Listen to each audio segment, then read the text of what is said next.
each source. But how do we actually implement? So how do we go from the strategy, the overall business strategy of what's being produced from where, to what that actual mine design is going to look like? What is the mine plan for that individual mine? So what we're looking at is an example of an imported mine plan. We don't produce in the software system a mine design. What we do is we import designs, alternative designs for alternative mining options, alternative strategies. We import mining inventories for different cutoffs, for instance. And we determine what the best overall mine plan is based on that design.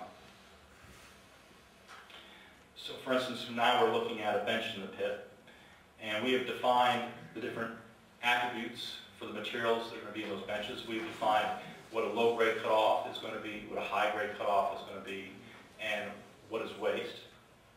And we need to schedule this pit along with the underground mines to determine what it produces, when it produces it, how it builds up stockpiles, how it depletes stockpiles, how long its life should be, what sort of capacities we should be using. So when we import, we can import different options. So we can say this is what the reserve looks like at a cutoff of $70. Or alternatively, this is what the reserve looks like at a cutoff of $85. And then we can ask the question, what is the value of the project if we use a cutoff of $70 or $85 or $110? So what mine should be running at what cutoff, or what area of a mine should be running at what cutoff? And you can see circled there are designs associated with each cutoff. So underneath each cutoff that's being selected, there is a design, there is an access system, there is a set of stopes. And they're mutually exclusive. Only one can actually be mined in the end. We have to decide which cutoff will be used. Sequencing relationships are probably the most difficult part of mine optimization because they add the greatest complexity in terms of finding a solution mathematically. In terms of actually defining them, though, it's fairly straightforward. And an example is shown here for a fairly large open pit, where the vertical dependencies between benches are defined by the required working space of the equipment. So you decide how much working space the equipment you're going to use is going to take. And vertically, it'll generate automatically what the relationships are, the sequencing constraints are between the mining units on each bench. In this case, the mining units are referred to as a blast match, or they're individual blasts, individual drills, drilled and blasted units of rock on the bench.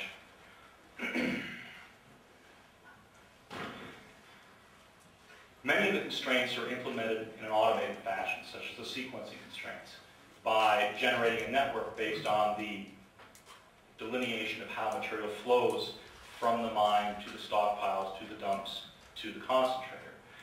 But more complicated constraints can be generated using a methodology which is shown here. Now this is a simple example, and in this example what we're just simply showing is that we've got some basic variables that are coming out of the imported data, which is how much ore is produced in a time period and how much waste is produced in a time period. And we're calculating another variable which is called truck hours, and the calculation is shown. That turns into a constraint in a linear program. Likewise, when we look at the ore being produced, we can look at the copper recovery, and we can determine how much copper metal is being produced, and from that we can determine how much paid metal is being produced, etc. So this is a fairly simple example of the type of additional constraints that can be generated for a project.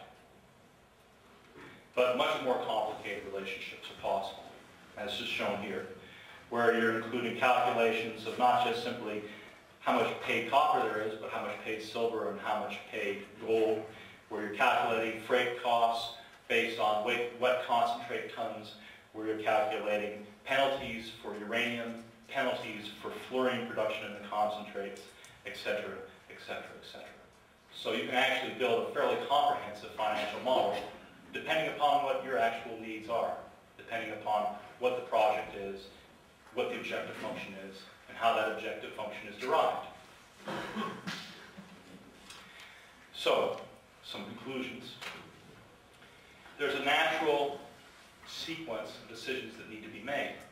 And those are the grand corporate strategy, which is typically to increase value.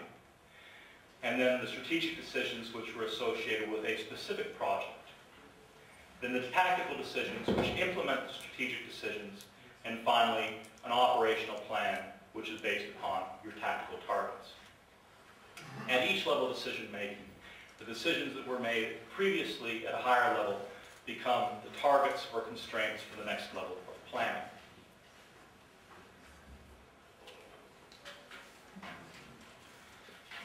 If we're going to do this in a consistent fashion, we need to have a means of doing so which yields a consistent answer.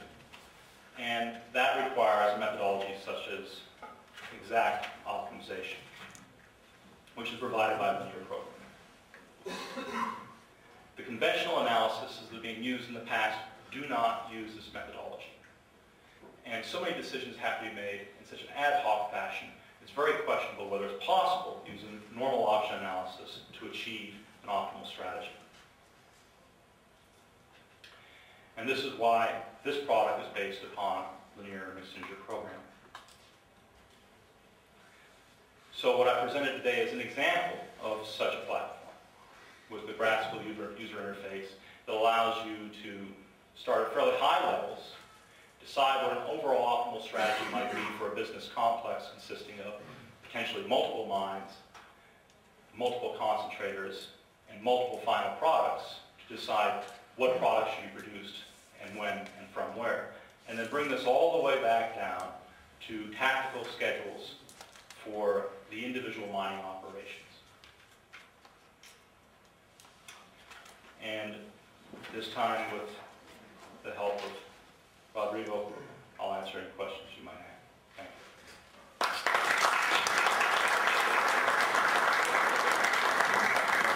¿Preguntas para Martín?